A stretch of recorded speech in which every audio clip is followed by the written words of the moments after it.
Hi everyone, my name is Joyce, and with us today we have Miss Lily. And so we are going to talk a little bit about how to apply for Head Start and Early Head Start. So Miss Lily, whenever you get what we call our pre-app assignments, what's the first thing you do? Well, I typically, I'll look over, because typically we get a list of people, not just like one or two children. So I'll look at each of the children, where they're at, like site-wise, or where they will be at site-wise. And you want to look for, contact numbers, an address or anything like that, because ultimately you're trying to contact this family to complete an application. Right.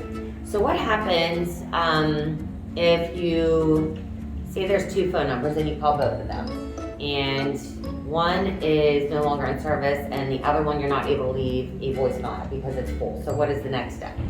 So typically what I do, well, with the first number you can't really do much with it since it's out of service, but with the second number, if you can't leave a voicemail, I do try to text them, because a lot of parents will answer the text messages, and our phones are able to do that, through, the PIC phones are able to do that. So I'll try to do that first, and if I'm still left with no answer, then you do have to go to the home. Okay. To drop off a contact letter, or just to see if you can get in contact with the family. But since it's COVID, we're trying to keep that social distancing. So if we do come to the home, we will try to remain 6 feet apart. Try to get a good phone number. Yeah, get a good phone so number. Get that. So yeah, those are the steps. All right, great. All right. We finally made contact. So what is it we're looking for so that we can get the application process started? Sure. So you need some form of income, and there's a specific guideline as to the amount of months that we need. Like, it's from the month that you're in to the previous year, but like the month prior. That makes sense. That was really confusing. Yes. So I think, right now, a lot of folks are getting their W-2s, they're getting their taxes done. So ideally, I would think, if parents are still working at those same jobs that they were last year, then we could simply use that W-2 or that 1040 tax form, once they do get it done. Right.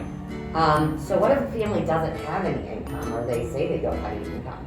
So there's a list of different kinds of income that we do accept. So I typically will go through that list with them, because some things that they may not consider income are actually income. So like cash assistance or TANF, we accept that. Unemployment, if someone gets child support, court mandated or regardless. Or volunteer. Voluntary. So those are just some things that I will go through with them. That's great. That's wonderful. So about how much time does a parent need? So we got over the income hump, and you were able to get, the 1040 tax form emailed to you.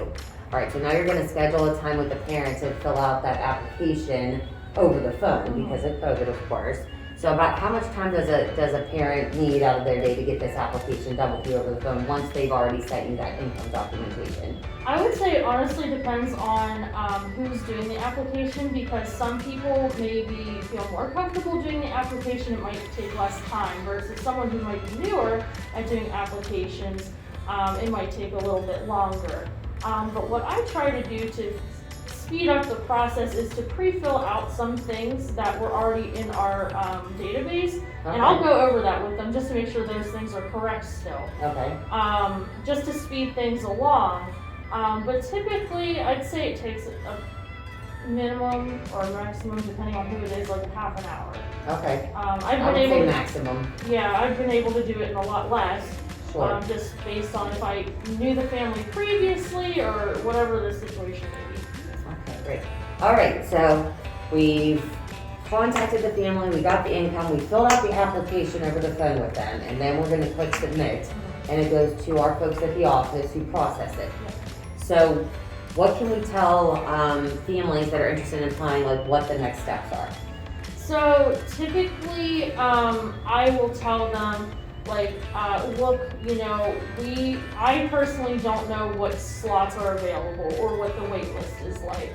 However, if you are accepted, someone will let you know, or if you're close to the top of the wait list, someone will let you know in terms of, getting those services. Okay, great. So I believe that we have some folks at the office, and they actually do email, as long as we have an active working email address. They'll email the parent a letter letting them know, like, we've received your application, it's been processed, and it's on a wait list. So they at least have that confirmation. Yep. So, all right, great. Is there anything else you'd like to share with the folks about applying for Head Start? You can do it online, for the pre-app anyway, at privateindustrycouncil.com. But yeah, otherwise I think we covered everything. You need a birth certificate too, or some form of like paper that will have your child's Date of birth. date of birth. Thank you. Yeah, Date of birth. Sure. Yeah, we accept a variety of different things for that. Of course, if for some reason you do not have that, for whatever reason, we're not going to create a barrier for you applying for your child. So please do not think because you don't have that you can't call us. We strongly encourage everyone to apply. We do take over income slots, and so even though you might think you are over income, most certainly definitely apply to our program because it's better to be offered a slot and already have something else than just not have any services for your kiddo whatsoever. Thank you for your time today, and we hope that you all come and apply for Head Start or Early Head Start in Beaver County.